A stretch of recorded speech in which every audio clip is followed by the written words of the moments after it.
Hello everyone, আসসালামু আলাইকুম। আশা করি তোমরা সবাই ভালো আছো। আলহামদুলিল্লাহ আমিও ভালো আছি। আজকে আমি নুডলস রান্না করব। এখানে ফার্স্টে আমি কড়াইতে তেল দিয়ে দিয়েছি। এখন আমি পেঁয়াজ কুচি দিয়ে দিয়েছি, কিছু কাঁচা লঙ্কা দিয়ে দিলাম। এখন আমি এগুলাকে ভালোভাবে ভেজে নেব।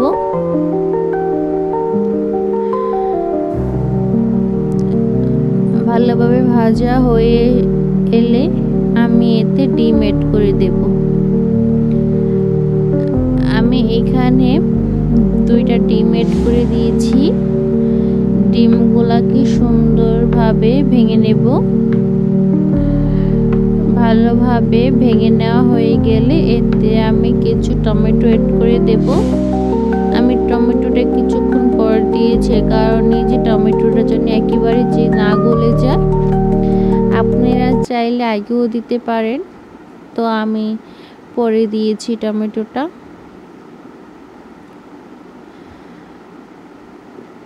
এখানে আমার হয়ে গেলে আমি এতে পানি দিয়ে দেব পরিমাণ মতো।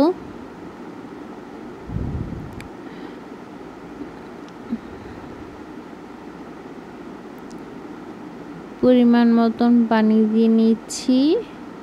এখন আমি এক এক করে নুডলসগুলোকে দিয়ে দেব।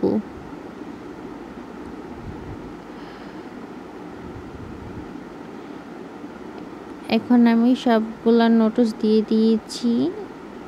আমি এটাকে সিদ্ধ হওয়ার জন্য রেখে দেব। বাট আমি কিন্তু এভাবে রান্না করি, জানি না আপনারা কিভাবে রান্না করেন। তো যে যেভাবে রান্না করেন আমার কমেন্ট বক্সে এসে কমেন্ট করে দিয়ে যাবেন। আমি এখন নুডলসের মশলাগুলোকে দিয়ে দেব এক এক করে।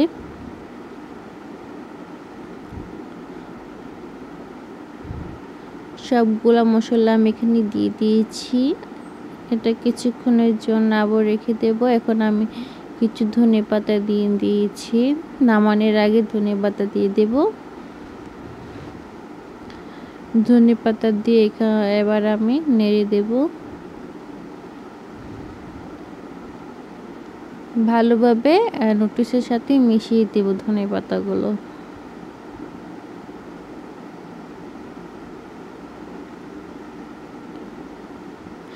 আর আপনারা কিন্তু আমাকে একটু সাপোর্ট করেন, আমাকে একটু লাইক কমেন্ট করেন।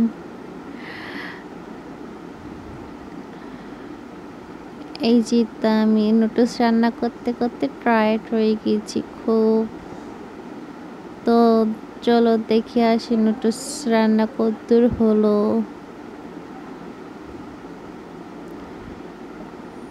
এটা আমার নুডলসের